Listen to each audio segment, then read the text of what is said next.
Welcome to the UFL Week in Review, one of the longest running UFL podcasts in human history. I'm your host, bringing you show number 52 during it is championship week of the 2025 United Football League season. This week, we're diving into the massive championship ratings on ABC and Fox. We'll get into that. CEO Russ Brandon's expansion plans and league strategy. UFL insider Mike Mitchell's exclusive take on ratings and league growth. And AJ Smith breaks his silence on the Brahmas chaos, plus playoff coverage awards and your emails. And don't forget to smash the like button, subscribe, leave us a 5-star review on Apple, Spotify, and Apple Podcasts. And without further ado, folks, we got a lot to get to. Let's get into it.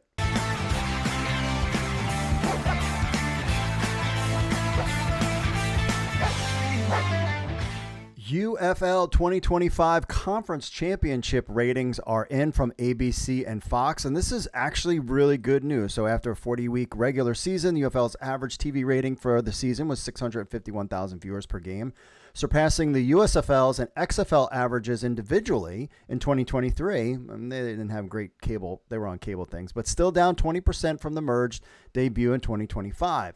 812,000 in the regular season. As most sports leagues have experienced, a year ago, the UFL saw a spike in viewership during the postseason, averaging 1.32 million viewers for the league's 2 conference championship games and UFL title game. The 2024 USFL Conference Championship game broadcast on ABC averaged 1.1 million viewers. On Fox, the XFL Championship game a year ago averaged 1.274 million viewers. The numbers represent a 57% increase from the USFL and XFL playoffs gaming viewing average, which was 748,000 viewers in 2023. The UFL average viewership on Fox during the 2025 regular season was 661,000. On ABC, 857,000. I thought Fox would be a lot higher. Did this year's conference championship games provide a similar rating spike for the UFL's 2 big networks? Well, Sunday, June 8th, the USFL Conference Championship broadcast on ABC at 3 p.m. saw the Michigan Panthers knock off the 3-time league champion Stallions, good in Birmingham, average 1.1 million viewers. The game's viewership peaked at 1.6 million viewers from 5:45 to 6 p.m. ABC had an identical viewership number a year ago with the same 2 teams, so that's really good. The 2025 XFL Conference Championship, which was initially slated to kick off at 6 on Fox, was pushed back after 6:20 because they had that soccer thing. An average of 873,000 viewers watched the DC Defenders triumph over the America's team, DC Defenders, triumph over the Battlehawks in St. Louis. The decisive 38-16 DC victory drew a peak of 1.046 million viewers from 7:30 to 7:45. The Saturday evening UFL showing overlapped with Game 2 of the NBA Finals on ABC, which was watched by an average of 8.72 million viewers. The United Football League Championship game airs this Saturday at June 14th at 8 p.m. on Fox, or 8 p.m. on ABC on prime time, and we all know about that stuff. Last June's UFL Championship game on Fox averaged 1.57 million viewers. ABC has produced the UFL's best overall viewership this season with the great Joe Tressator calling games. It has an uphill battle based on the 2025 trend to match or surpass this game, but on paper, the game should be good. Now, some other things to note. ESPN put out this PR thing. 1.6 million viewers about the postseason culminating in the championship game. Here is the thing, though, that the NBA game, basically the UFL held well, but the NBA game on Game 2 apparently was down like 27% from a Game 2 finals before. So the UFL actually did pretty well against the NBA finals. And that is something that the league, I have heard, is very excited about, that they thought that they did really well considering they were going up against an NBA finals game, and their viewership did pretty decent. As far as attendance goes, the official attendance for the USFL Conference Championship game between the Michigan Panthers and Birmingham Stallions at Protective Stadium, could this be the last one? 10,928. Again, come on. Come on, Birmingham. I think it's time that we move on from you. St. Louis Battlehawks attendance, 19,258. The UFL Conference Championship attendance average was 20,000 in 2024, was 20,262. The attendance for the Battlehawks game between the defenders was 27,589. In 2024, the average was, so we've got that. So there you have it for the attendance and ratings. I think the ratings held well considering that they went up against the NBA Finals. People are just starting to check in. I will say I've felt like in the last couple of weeks, there's been a little bit more of a piqued interest in the league. We'll see how things transpire, but let us know what you think about the TV ratings. Do you think they're going to break records, or do you think they're going to be lower? I would anticipate anything close to what it was last year. I think would be a win for the league. Let us know what you think in the comments. Make sure you like and subscribe. UFL CEO Russ Brandon talks expansion plans and league growth strategy and innovative push. So on Sports Business Journal Sports Media Podcast, Russ Brand sat down with Austin Karp and talked about the Spring League's progress through its second season and the relationship with the NFL and expansion possibilities. You know I love that word, expansion. On viewership and performance and competition challenge, Brandon addressed the league's slight ratings decline compared to last season, acknowledging the competitive sports landscape the UFL faces during the spring schedule. Talks about when you look at, obviously, the men's and women's NCAA tournament. When we kicked off, you have Rory winning the Masters with all that, and the start of the NBA and NHL playoffs, plus Major League Baseball season, which is very long and well-established brands. So that they've seen that. But we have no excuses, but they have factors, basically what he says there. On broadcast innovation and player access, again, guys, stop with this talk of your broadcast innovations. Basically, they've said they made broadcast innovation a cornerstone of its identity, but no one cares. How unique coaching communications on-field strategy, and it is cool, but again, no one cares. You do have, the UFL has the TV presentation and play on the field in the bag. But is that enough to build a league around? Anytime I hear them talk about broadcast presentation, it is a reminder of the bubble management is in. Only people at ESPN and Fox care about this aspect of the league. If it mattered to fans, then attendance and ratings would be up.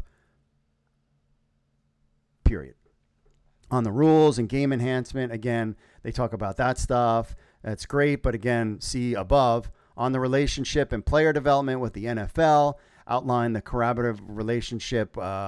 Troy Vincent, I've heard, has been on calls a lot when it comes with the league. But this response reveals, so this is what he said. He said, very strong. We have a very close relationship with football ops, notably Troy Vincent and Donna Ponte, Kim Fields, and the entire technology team there. We have a partnership with them in Rules Innovation Technology Commissioner has been extraordinarily supportive of us and continues to build the game and advance the game of football. I meet with Troy personally regularly and keep him updated on what's going on here. So this reveals the depth of cooperation between the leagues. The regular communication with the NFL executives suggests the UFL functions as an extension of professional football development rather than a rival. We talk about that, and we've talked about Troy Vincent. He's currently the executive vice president of football operations for the NFL. The question is, why does the NFL put some money into the UFL or promote the league? Here's my problem with the NFL. It seems like the relationship is just a one-way street. The National Football League gets all the benefits of spring football, but does nothing to help the UFL grow. Like, they get the players, they get the testing of the rules, they get all of that stuff, but they don't do anything to help the league or promote the league at all. Could you imagine if the Commanders and Baltimore Ravens send out a press to all of their season ticket holders to say if they're interested in the DC Defenders? Even if they get a cut of the action, be like, hey, we'll give you, whoever buys ticket, you know what I mean? Like, affiliate program with them. But no, it's basically a one-way street, and I think that is wrong. And I've said all along that the UFL, because there's kind of this thing like, well, we don't start at the same time to step on each other's toes. But I'm telling you, the UFL needs to kick off during Pro Bowl weekend and NFL and Super Bowl weekend, and have those first two games on Mondays instead of Sundays, and let them do that. And I think that would be huge for the league. Throw us a bone, NFL and Roger Goodell. On expansion strategy and future growth, when questioned about league expansion beyond 8 teams, Brandon provided insight into the league's methodical approach to growth. He says, well, what we did this year is we put an RFP out in November of last year. We had tremendous inbounds during that RFP process. We're talking a lot of rigor and discipline and structure to the approach, and we're going to continue to review the opportunities that are in front of us. One of the main reasons also we didn't put a timeline on it because we wanted to make sure that it was the appropriate time for us to look at expansion. Brandon emphasized rigor and discipline signals conservative expansion strategy, something that Mike Mitchell and I had talked about. You can check out our interview. Focused on sustainable growth rather than rapid scaling. Again, we've talked about this. Suggesting the UFL prioritize stability over expansion, learning from past league failures. So I have a feeling if he had the opportunity to kind of put over that the fact that the league was expanding, I think he could have done that at that point, but he didn't. And I think they're tempering down that. I have not heard anything about any kind of like expansion announcement during the championship game, which if they're going to put something out there, they basically have the next 24 to 48 hours. If they want to do something like that and really hype that up, I have a feeling they're not going to. It's something that Mike Mitchell has said too. I hope to be pleasantly surprised, but we'll see what happens. But Russ Brandon didn't seem too enthused about expansion. And again, they keep talking about the innovation. Yeah, we've got all that stuff. You know what I mean? Like, it's just not enough to excite the fans that you have, good broadcast stuff. So let us know what you think in the comments. AJ Smith breaks his silence. Inside story of the Brahmas chaos. AJ McCarron and week 3 exit. So Matty Fresh TV had a nice account. He talked to AJ Smith, the former San Antonio Brahmas offensive coordinator. I'm not going to play any clips. I suggest you go to Matty Fresh TV on YouTube and find the interview. But a couple interesting things.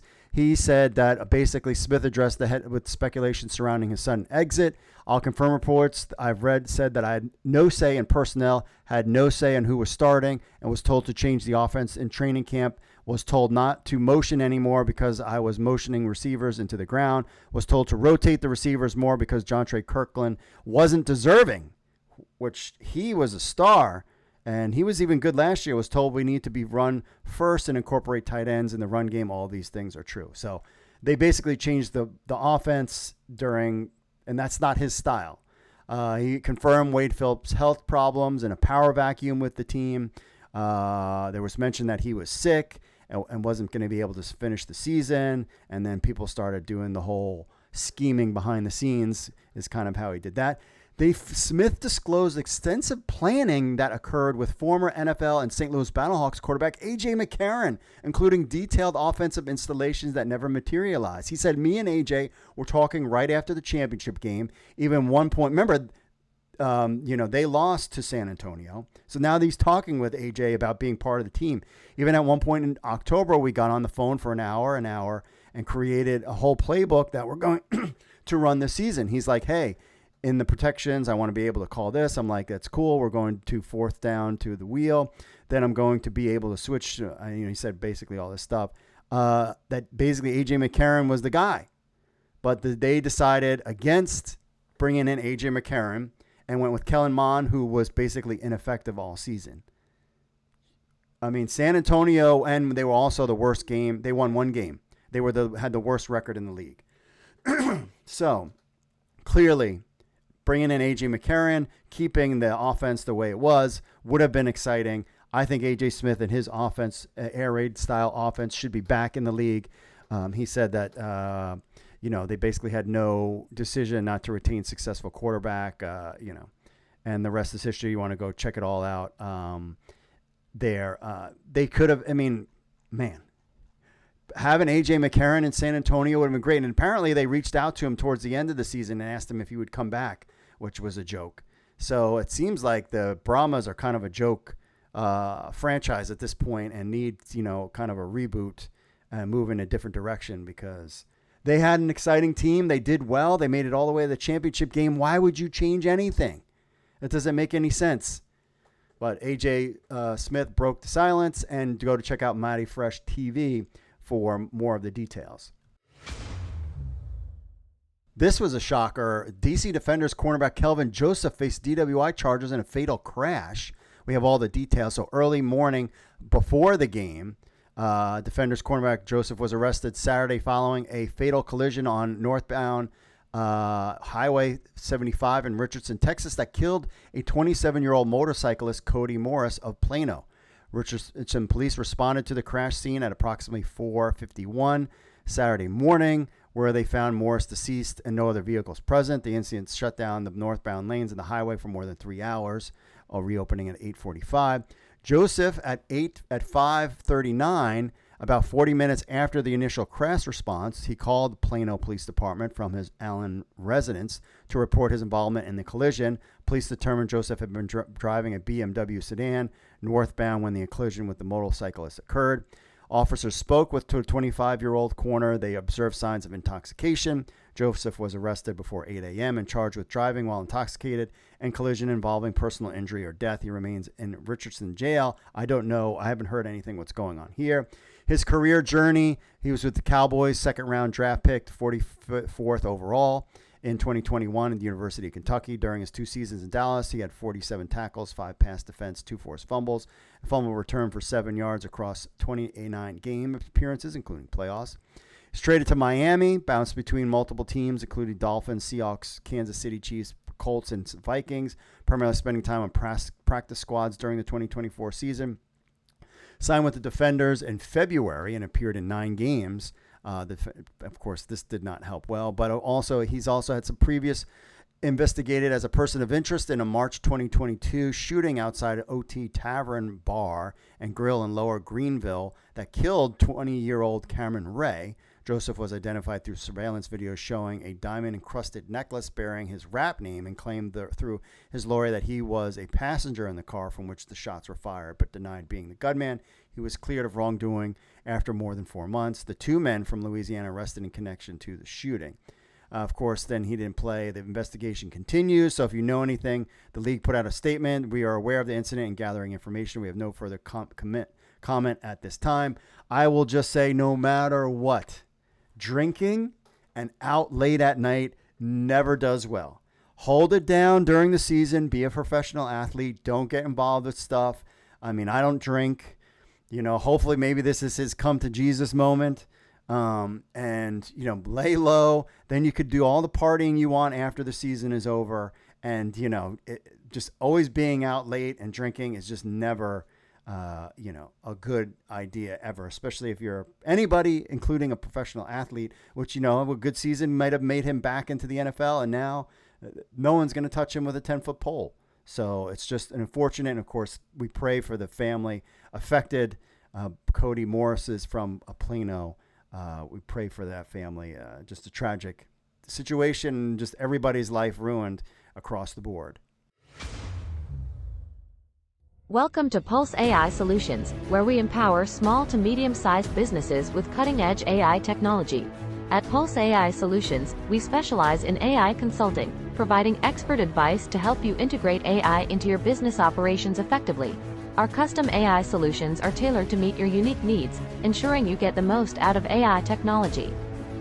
We offer comprehensive digital management packages, including website management, hosting, video editing, digital marketing, advertising, content creation, and search engine optimization. Our tech innovation services keep your business ahead of the curve with the latest advancements in AI and technology. From AI product management to enhancing your digital presence, we provide end-to-end support for all your AI needs. Join the revolution with Pulse AI Solutions and transform your business operations today. Visit us at pulseaisolutions.com to learn more about our services and how we can help your business thrive. Contact us today for a free business assessment. All right, my friends, we are back. Hey, just a reminder, we have 7 slots left for the football pool, championship pool. So $25 per box. And then you get a number for the different quarters. You can win $250.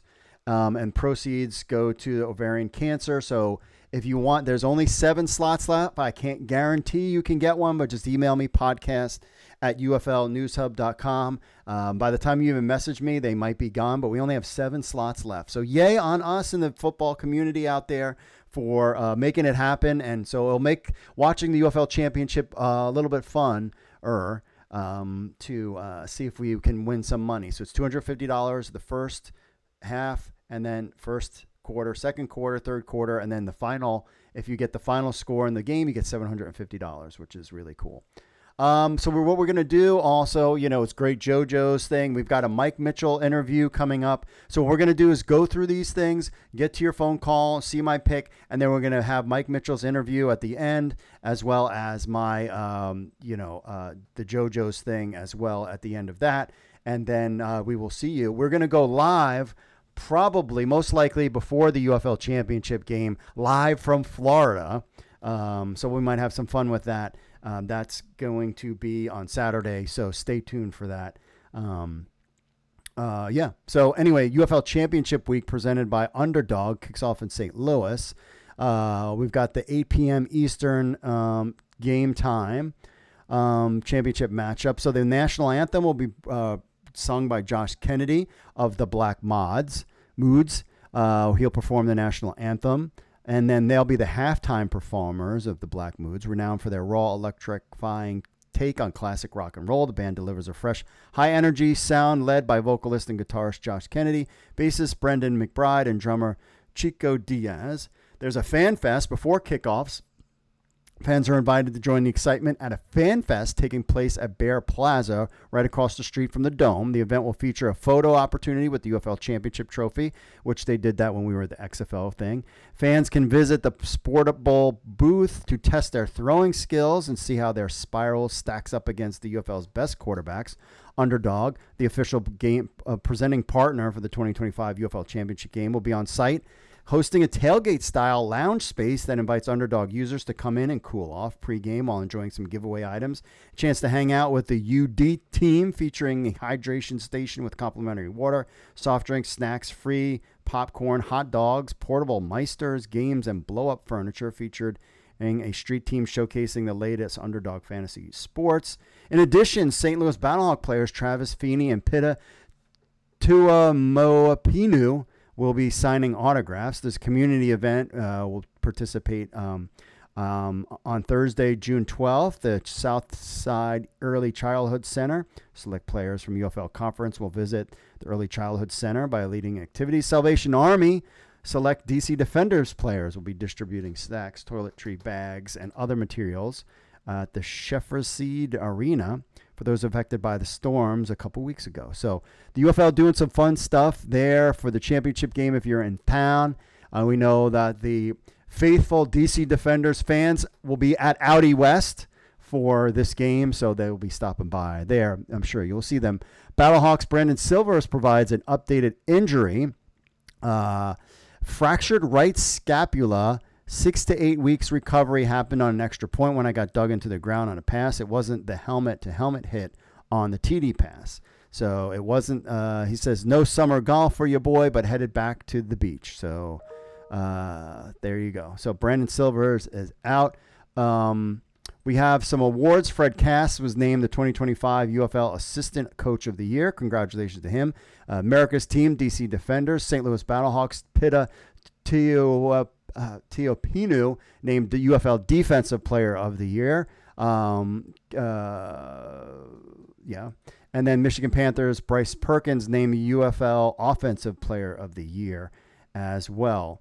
Michigan Panthers specialist Kedrick Whitehead Jr. named UFL 2025 Special Teams Player of the Year. So congratulations to all of them. I think they're going to get a little bonus in their paycheck, which is very cool. And we're also tracking on the website, UFLnewshub.com, all the players getting opportunities in the NFL. So you want to stick with us during the off season.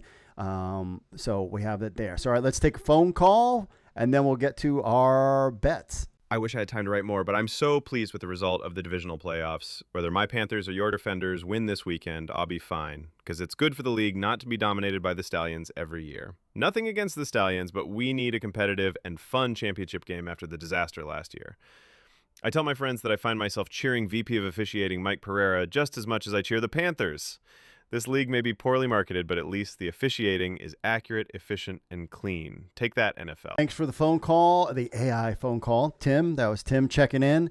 And your Michigan Panthers are going to get destroyed by America's team, the DC Defenders. So you're going to be going home crying like a little baby when America's team, the DC Defenders, take what is ours, which is the crown. We are going to Audi West and taking care of business.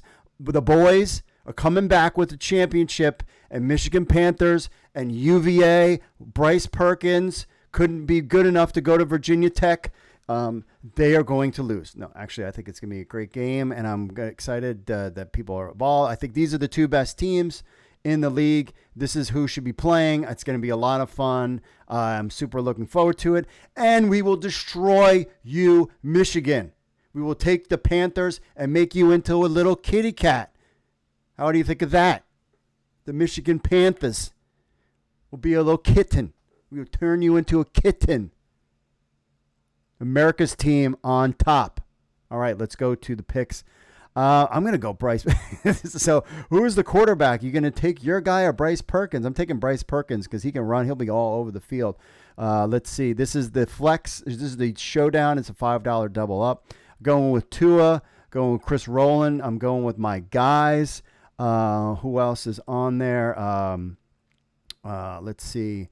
I've got 5,000 to spare. Let's see who's on the bottom end here. I'm going to go with the DC Defenders defense. Put it on there. My boy, Matt McCrane. We'll put him on there. And then I got 8,000 left. We will go with, our running back, Jackson. Even though I think Abram Smith had a pretty good game last week, didn't he? 13 attempts. Abram Smith. Actually, I'm putting him in. I think Abram Smith is ready for a big breakout game. I don't know. I'm just watching him, and I'm like, something might be going on with our guy, Abram Smith. Like, as in, like, getting his legs under him, ready to rock and roll. Who can I pick? I don't want to pick all these defenders. I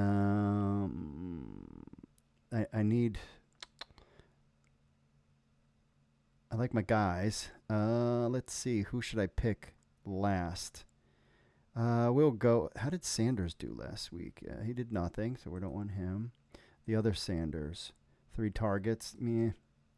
Williams, how many targets? 2 targets.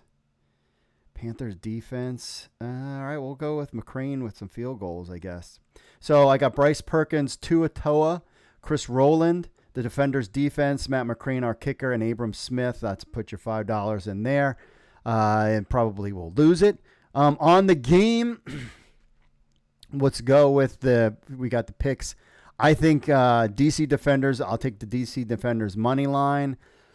I mean, do you think each one is going to score 25 points? I think I'm going to take the over, and I'm going to take the spread. I'll take that will be my picks there. I'll do 2 picks for $1 there. And I'll put $1 in for each one of those. So you get the same game parlay. I got the DC Defenders money line and the over. I'm taking the only one that I think the spread is -3. That one might be close, but I think it could be. I think this is going to be a real close game. But I'm going to put my bets in there, and then just for fun, I'm just going to put $1 on that other spread, just because I can. And this is it. That's the last thing. I need more cash. So never mind. I won't do it. I'm good. Okay, my friends. So we're going to break it down. This is it for me. Thank you always, and God bless. Enjoy the game. We'll go live again, but we're going to have our Mike Mitchell interview, then our JoJo's Tap House recap, kind of behind the scenes, and then the show will end there. But that's it for me. But stay tuned. You're not going to want to miss the Mike Mitchell interview. Did really well on YouTube already, but I wanted to, and I wasn't going to add it to the podcast, but it's so well, and people were so interested in it that I decided to put it in the audio version of the podcast. So enjoy. All right, we are here on the cusp of UFL Championship Conference weekend, and we are here with the one and only current member of the UFL News Hub family, and return along with Greg Parks, the big catches this offseason is Mike Mitchell. Welcome to the show, and good talking to you. Thanks, Mark. It feels like we've been doing this forever now. I know you've been doing this for a long time, covering these leagues, and it's good that it's still ongoing and moving forward, even if there are some hiccups along the way. Yeah, 2018 is a long time to spend waiting for this thing to really kind of uh, kick, to kind of kick into high gear. But so first off, let's get your thoughts on the season. What did you think? I mean, you're the guy when it comes to attendance and ratings. And one of the questions if we get into ratings is the ratings just the TV ratings, or does that also include the streaming numbers? So on Fox, it does include in the streaming numbers. Fox does combine their streaming numbers along with the TV rating that they get from Nielsen. The ESPN Disney side, they do not. So, I mean, there are times where they'll make announcements about digital engagement and tie that in, depending on what sport it is, that kind of stuff. But no matter how many times I've asked, and I ask all the time, they won't disclose it. And it's like, for example, we had a recent game that was moved over to ESPN Plus because of rain delay, and it was at 3 o'clock. And then I asked, see what they say, and because they don't release that information, there's no direct number on the ratings there. So the Fox one is, and the ESPN one isn't. Now we're in a different world. It's constantly evolving in terms of like viewership and everything else, and so Nielsen is trying, Nielsen Media Research, who I've been in contact with. I'm trying to get more information for UFL News Hub as we go along here. We're down to 3 final games. They're working on a lot of tracking of streaming and a lot of different ways to track viewership. It's not an exact science. Another full disclosure moment. I used to be part of a Nielsen family household back when I was living in New York. And the way now some things have changed since then. I know that's a different universe, but the way it works is like if I'm here from home and I have a Nielsen box here, I represent my neighborhood. I represent my region. So viewing habits, it's not every home has a Nielsen box. So that's basically how Nielsen does it. So you get a percentage of that. So it's not, so like say, well, wherever you live, Mark, if you had a Nielsen box, they would track your viewing habits, your family's viewing habits, etc. And then that would be juxtaposed or formulated to represent the particular area you're living in. Because not every, so there may come a day where, and now I know it's evolving somewhat, where TV devices themselves will have tracking, more and more tracking, and that everybody will be able to, have a more accurate picture on the rating. So it's not an exact science. But yeah, so that's kind of the story there. The streaming, Fox, yes, disclosure. Disney for the moment, for the longest time, no. Did they break that out for you, or they just say it's all not individually? It's a cumulative. Yeah. So it's not. I wish they would. Again, a lot of times with these networks when they do PR releases, sometimes they'll add the digital engagement aspect to it to like butter it up, the eventual number at the end there, but they won't actually say, well, this is how many people, unless it's an absurd amount of people that actually streamed it. And I know now people track Netflix and all this kind of stuff. So it's evolving as we go along. But if a network doesn't want to disclose it, and they have an agreement there, then they don't allow anybody to monitor. It's like ESPN News. Recently, we had a UFL game that ended up on ESPN News. We only got like 98 minutes on ESPN. That was, I guess, week 10, right? And so the ESPN News, Nielsen, Disney, ESPN told Nielsen to not monitor, to not track it. So no shows on ESPN News. And we saw that happening with the CFL when they were on ESPN News. There was no ratings available because nobody was monitoring. So, because I'm really curious if the streaming numbers have gone up, but I guess if there's any positive numbers, they would probably announce that. They would probably announce it. I would say more and more people are watching it. I've caught myself on a few different occasions watching it on the Fox Sports app, depending on what I'm doing and all that stuff, having it in the background while I'm doing something else. So I know people use so many different devices nowadays. Their phone, sometimes you'll be doing something, you'll have it on your phone. So it's a different world for sure. They're not releasing those numbers, Mark. It's like specific numbers. it's difficult to pin down how many people. I know, like, you're from the wrestling world. AEW just recently, I guess their Dynamite show is on Max. Mm-hmm. So now you can kind of tout. They can tout and say, well, we got 600,000 viewers on average on TNT or whatever, TBS or whatever they're on. But and they can fluff it up and say we got millions of viewers on Max. Yeah. Because of subscribers they got. But who knows? They don't give you the actual concrete data Mm-hmm.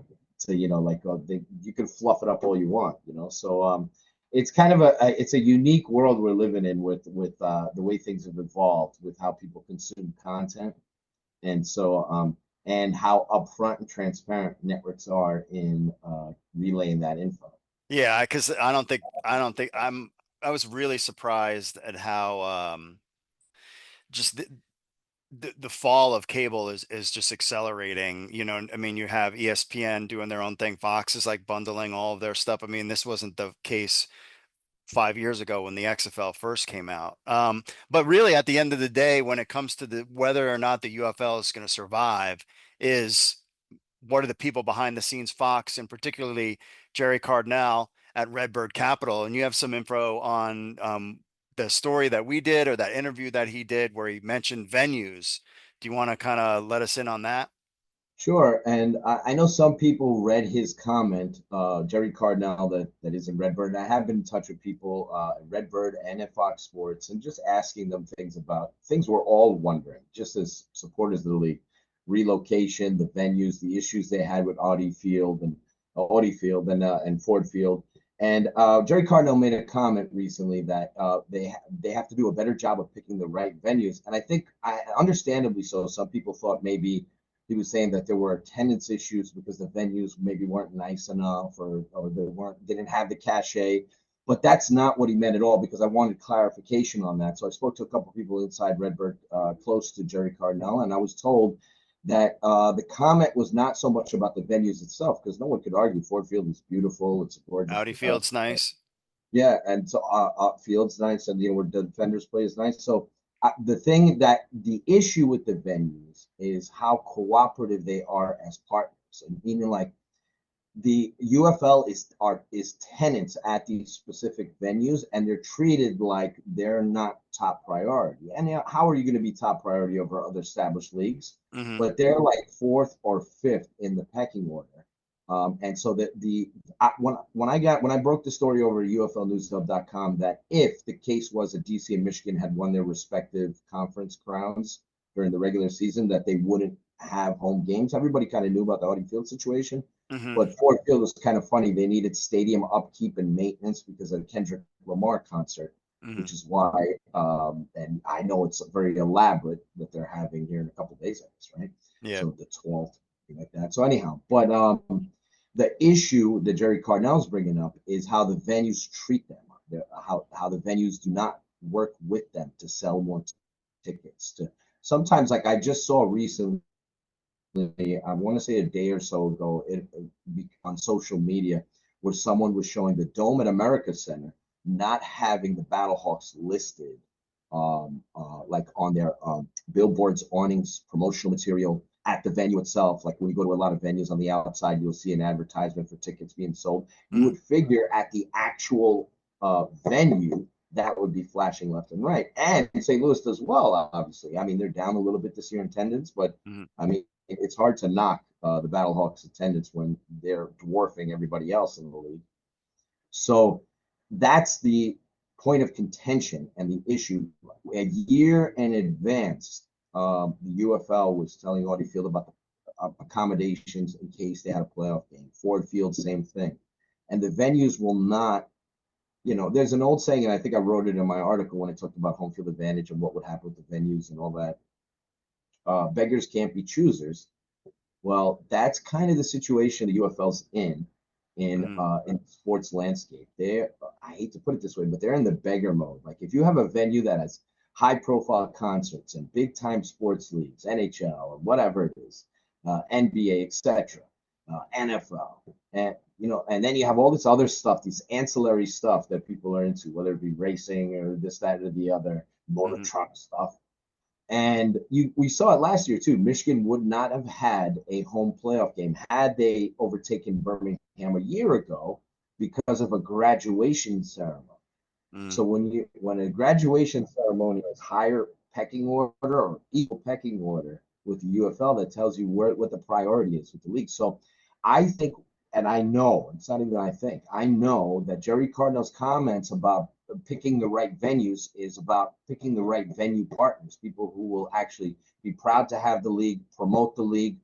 When I called up Ford Field to speak with representatives about whether or not their field would be available for the Michigan Panthers in the playoffs, the people I spoke to forgot that they had the UFL.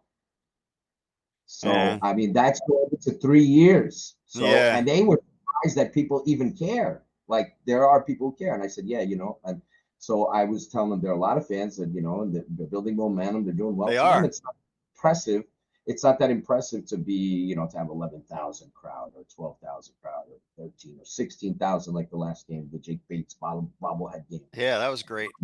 Yeah, that was a very smart move. And you got to give credit to everybody who's working with the Panthers. They've been working very hard. And we have a tough time in this space. A lot of us fans, yourself, myself included, because at the end of the day, I don't have a favorite team in this league, but the whole team is my favorite. The whole league is my favorite team. I'm rooting for the league to succeed because I love what it means for the football landscape, how many players get jobs, coaches, etc. I believe there's so much talent out there that don't get an opportunity in the NFL that are getting it in the UFL. So I see the value in it, the innovation, the technology, all this stuff that the UFL is kind of bringing to the forefront, being ahead of the game, helping the NFL really. So anyhow, but we're all rooting for this league together. So I want to see the league do well and prosper. And so when you see these issues with venues and not being treated properly and attendance struggles and some rating struggles, it's a little tough because you worry about the prosperity and the long-term health of the league. And like every year, you wonder at the end of the year, you hear the right things, but you always wonder, will there be a next year? And I mean, we'll probably be saying that a year from now, hopefully. Will there be a 2027? Well, there'll probably be a lot of articles out there. So, Yeah. it's kind of a unique situation because I do know this, and this was an article, if I had, I want to write about at the site, but there are end of season meetings that are planned between Russ Brandon and all the big heads at the UFL.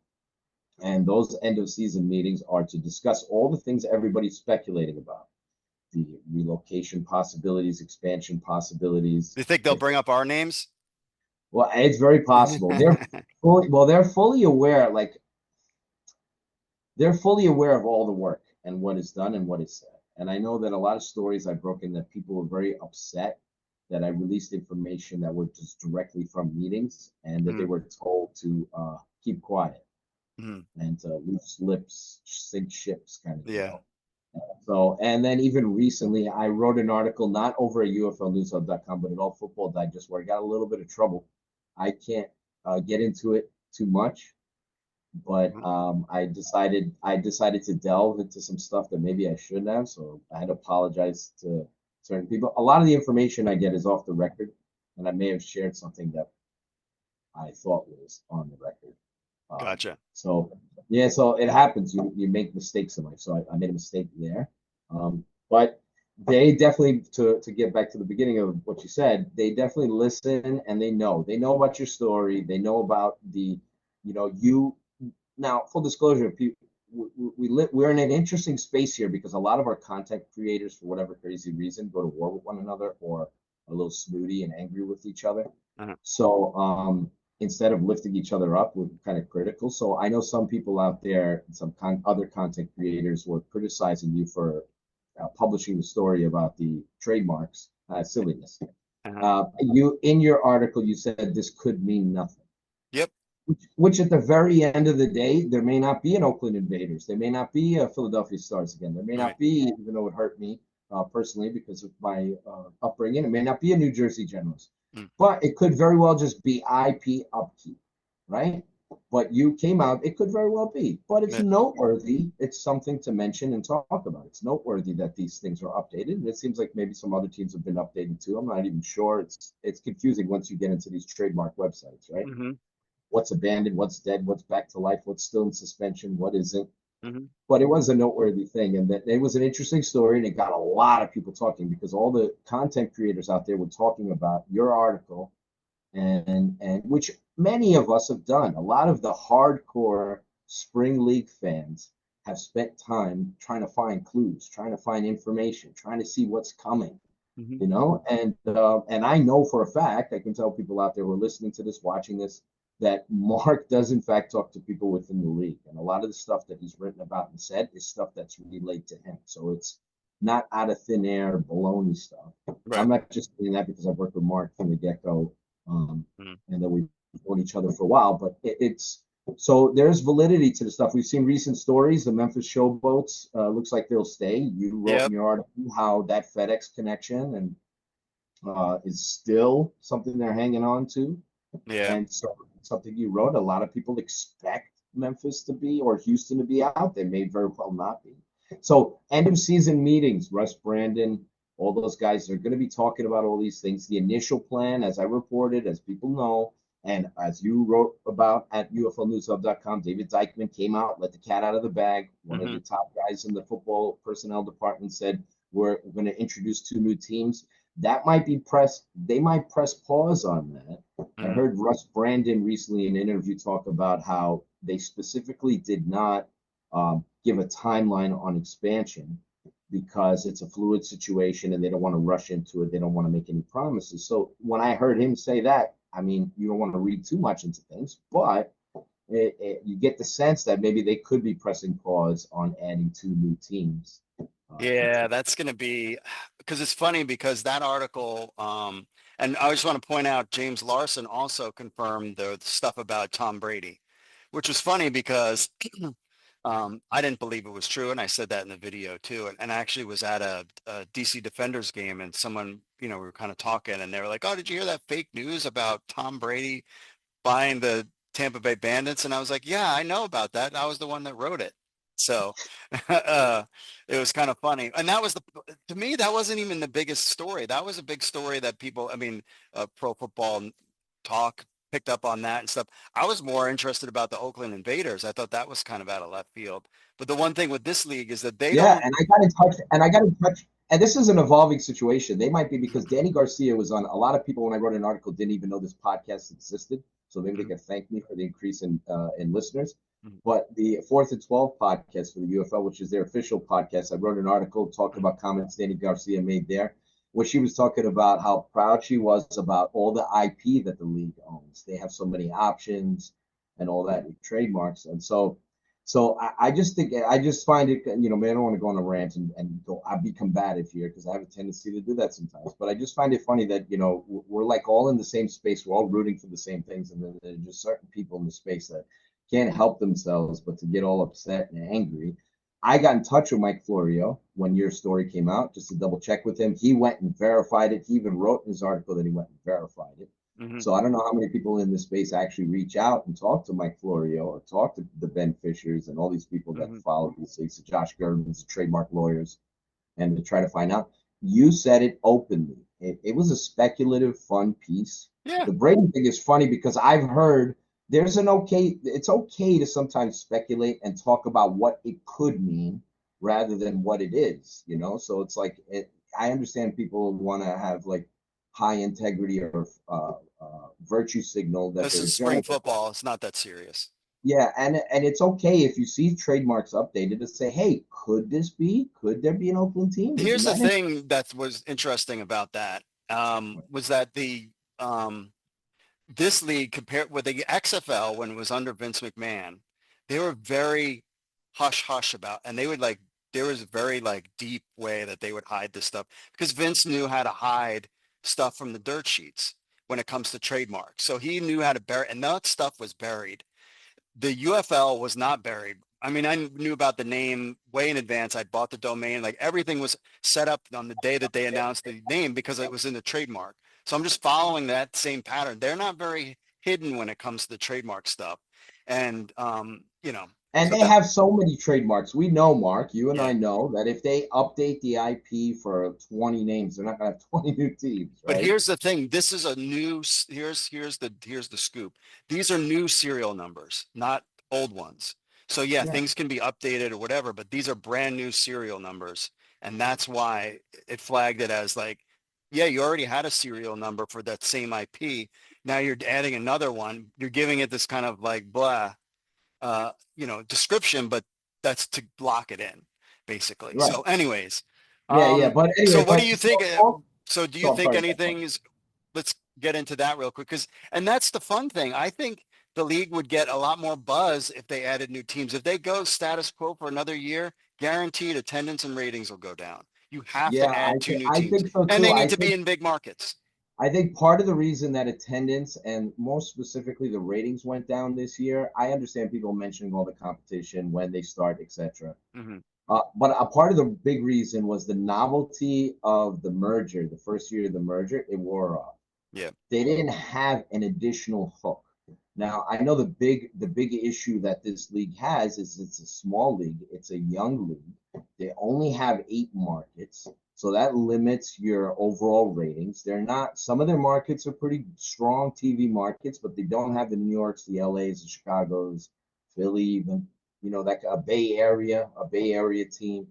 So they're relying upon certain segment, and so I don't know. I mean, when I look at it, when I think about it, I think that if they come back with the same 8, uh, it's going to be tough. I think they need a new hook, and I think once they put the carrot out there, even though Russ Brandon says we didn't put a timeline, once you put the carrot out there that they're going to expand, coming back, not expanding, and then having the same teams that are struggling, you're really going to have to be very strategic and or do what I've been advocating for. Easy for me to say, it's not my funds, is actually put more money into promoting and spend money on creating more product awareness.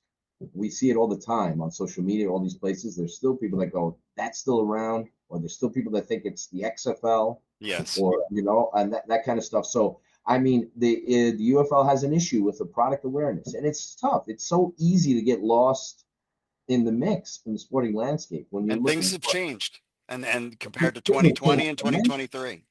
Yeah, things have changed immensely. One of my articles, I posted some of my tweets back from 2020, where I used to do sports network comparisons between the XFL at the time and every other sport, and the XFL was similar or better than the NBA, MLB, NHL, all the top leagues, NCAA games, college basketball. That was similar or better. I remember when the XFL had better ratings head to head than the NFL scouting combine on ABC. Wow. And then so I posted one of those, just as an example. I took the screenshot. Mm-hmm. This was back when I was XFL writer, Mike Mitchell. Mike Mitchell, XFL writer. So anyhow, and it's amazing. So I think that we're going to be supporting it. I love the football product. I enjoy. I can't wait for the games. Yeah, I can't know complain about that. I know there are plenty of warts with the games. There are plenty of ugly games. There are plenty of poor. NFL has ugly games too. So you could argue for more preseason games. You could argue, for certain things to try to help improve the quality of the league, the quality of the play, some of the rules, some of the time it takes for these games to complete, how long they take with replays and all that stuff. So there's certain things you can critique for sure, but at the end of the day, I love the football aspect of it. Yeah, I love what these teams have built in. I love what St. Louis and DC. St. Louis, I can't think of a team that has more pressure than them to win this Sunday. How they choked under the pressure last year against San Antonio at home. If they don't make it to the title game with the stage set for them, that's going to be crushing, devastating for that franchise. So, I mean, and for people who are rooting for the league, and I know people in the league office are rooting for St. Louis to get to that title game. I'm stuck because I know for a fact, I mean, it's going to help the league. Of course, I want to see my DC Defenders win it all, but, it is what it is. DC has no pressure on them. Like, they have the interim coach. Their staff's going to be, most of them are going to be leaving to go to Tennessee State to George Reggie Barlow, like Fred Kaiss, etc.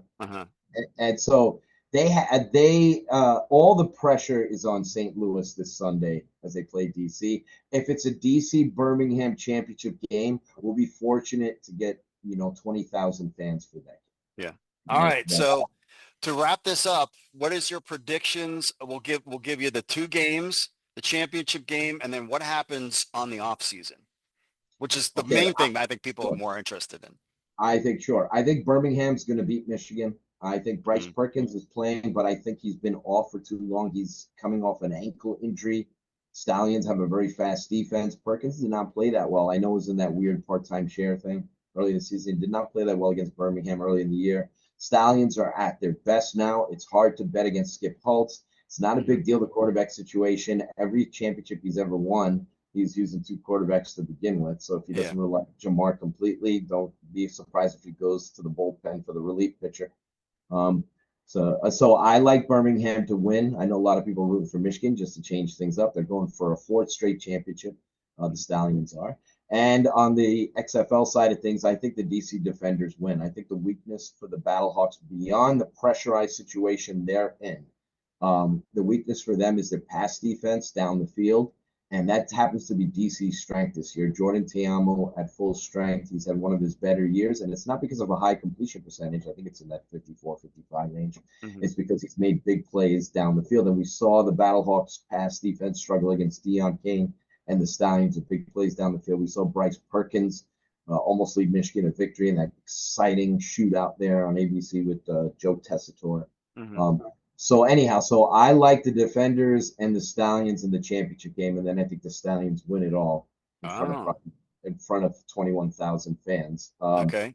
I think they exact revenge from week 1 when the Defenders shocked the world. Reggie Barlow leaving a few days earlier when the DC beat Birmingham week 1. Oh, that would make some good stuff with the trash talking, where you think I'm a Remember doorman or whatever. The doorman business. That would be great. That would be good television. I'm for that.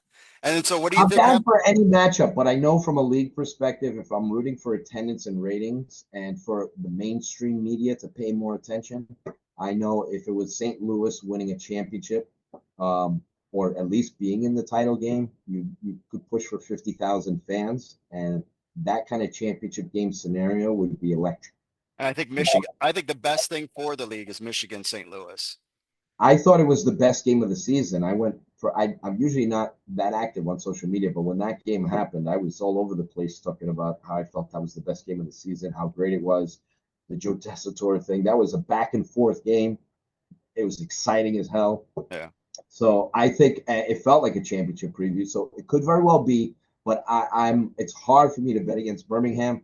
And I just have to see Max Duggan get it done in the air. The Defenders are going to try to force him to beat them. The Battlehawks' strength has been running the ball. Their weakness has been against the deep ball, against the pass. DC's strength is throwing the ball down the field with Jordan Teamo. They have a plethora of wide receivers. Scott's healthy. So I think there's a Cornell terrific year coming from the Chiefs in the UFL. You got Jaden Mickens. You got all these talented guys. Every year that DC produces good wide receivers. They have several still on NFL teams right now. Yeah. Kelvin Harmon, Brayden Smith, Lucky Jackson, etc. So what do you think? All right. So then what's happening in the offseason? What is your prediction sure to go wrong? And if you're wrong, all these haters are going to hate you and tell you how horrible of a human you are, et cetera, et cetera.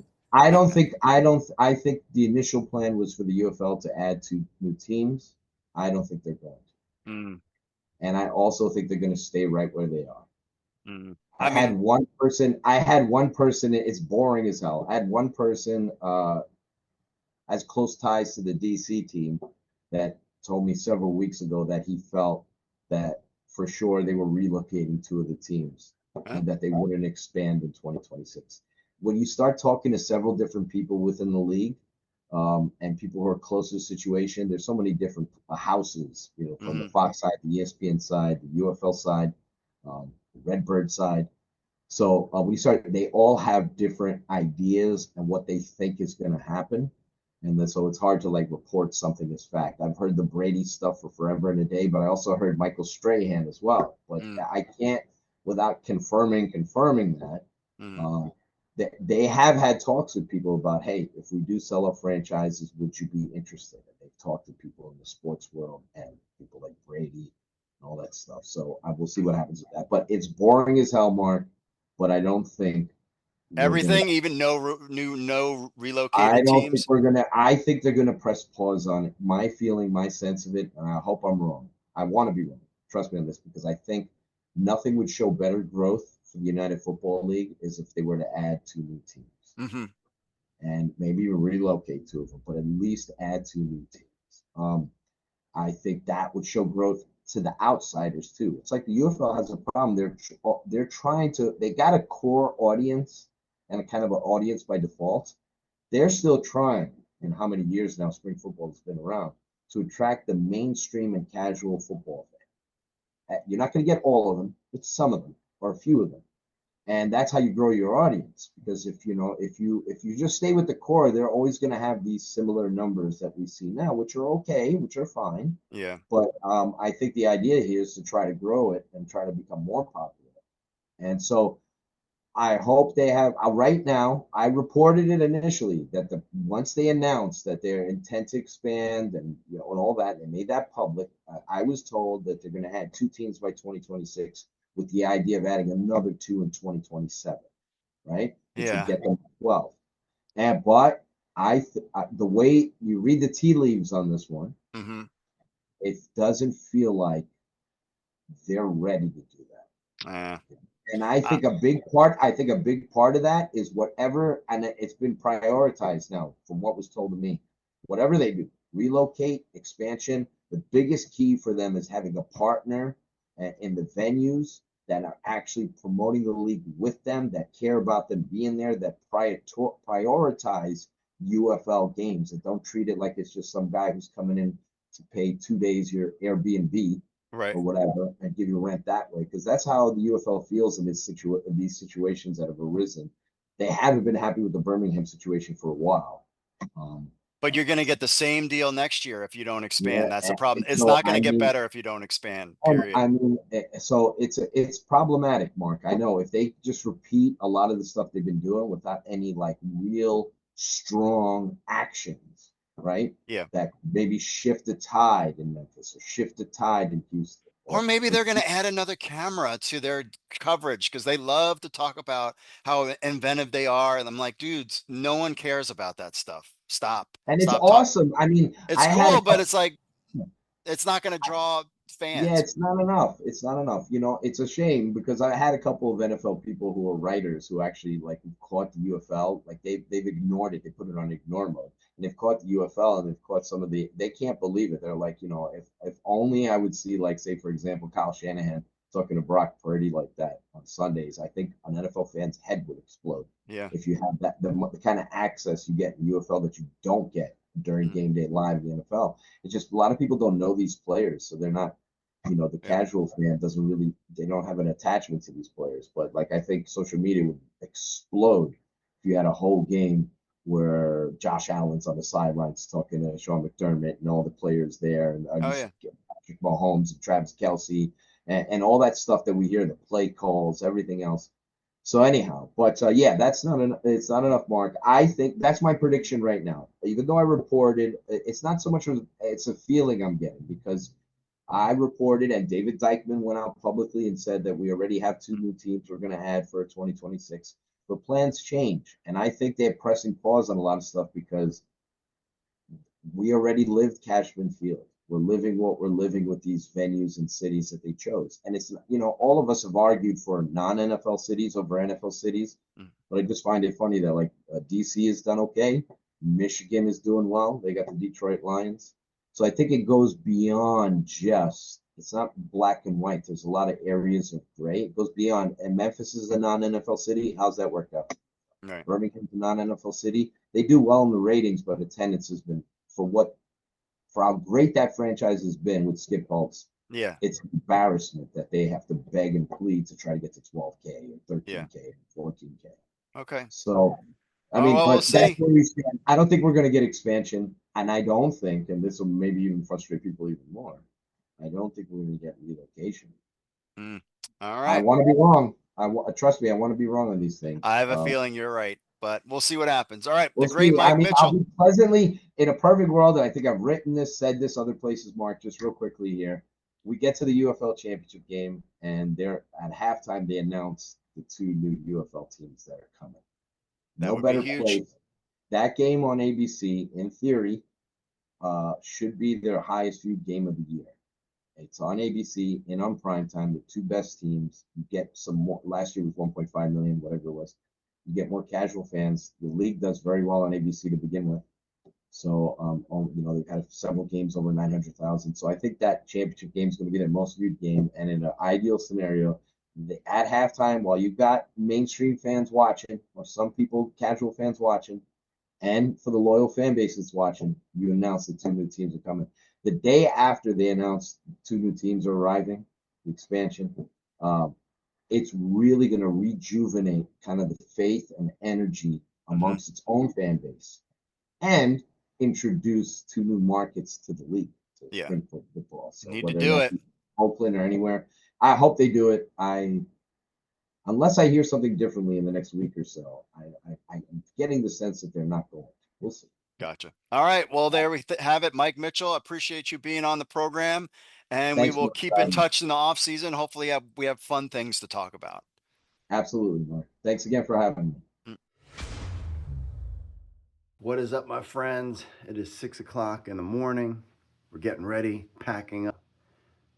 Conference championships at JoJo's. We're going to give you a behind the scenes look of all that stuff. But before we get started, I'm volunteering at church and we're doing baptism Sunday, and it's going to be a big thing. So helping out with sound there. We'll give you a little behind the scenes there, and then we'll make our way to JoJo's. It's going to be a long day, so stay tuned.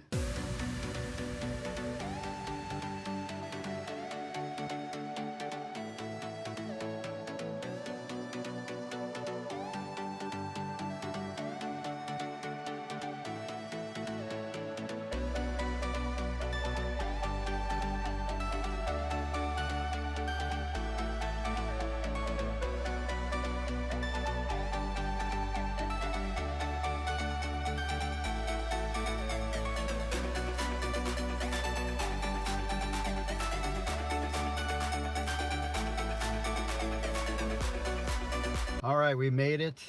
We are here at JoJo's. It's pouring outside. It looks like there was an accident trying to get to here, so it took a little bit longer, but over like 70 people baptized today. It was very cool. Always emotional. I used to be an hardcore atheist, so, and then I was baptized a couple years ago, so born again kind of thing. So, it's always kind of emotional for me to do this kind of stuff, but a lot of music and a lot of people, so it was a good thing. But now on to the next thing, and thanks to my non-official sponsor Zoa to keep me going for the day. Next stop is UFL Conference Championship weekend at JoJo's. So let's go in the rain. Oh my gosh, my hair is gonna get all wet. Oh no, my hair.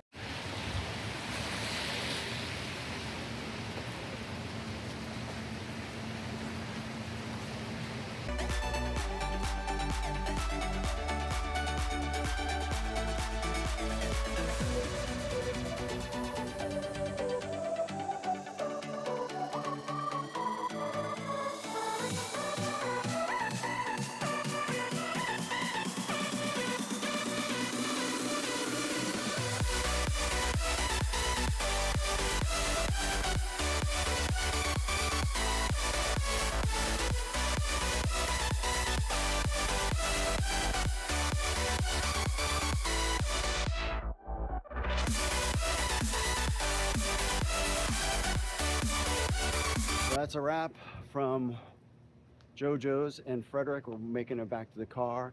DC Defenders, champion of the XFL conference.